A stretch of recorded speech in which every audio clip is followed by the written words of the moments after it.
5:30, the Newport News Police Department is continuing its fight against domestic violence. The department has several events planned throughout the month to heighten the awareness, including one tonight. Nico Clemens spoke with the police chief.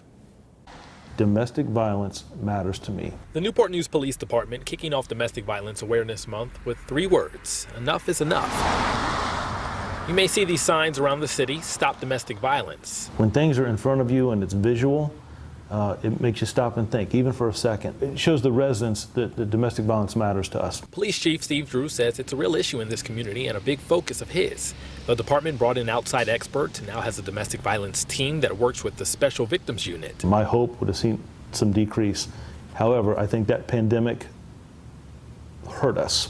More people at home and some things that none of us are still not even used to. Chief Drew says the number of domestic violence calls have gone up during the pandemic. It was the #1 call for service from June to September. 25 calls a day is our average for domestic violence. And you think about that times 30.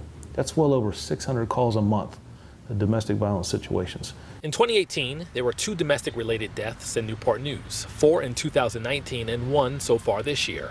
There were more than 900 domestic assaults in 2018, just over 1,000 last year, and 830 this year. The chief says the events the department has planned this month will hopefully break down barriers and help bring those numbers down. Sometimes people having that venue will open up a little bit, and maybe someone who is afraid to speak out will hear someone else or share their story and be empowered. Breaking the cycle of domestic violence and letting the city know enough is enough. In Newport News, Nico Clemens, 13 News Now.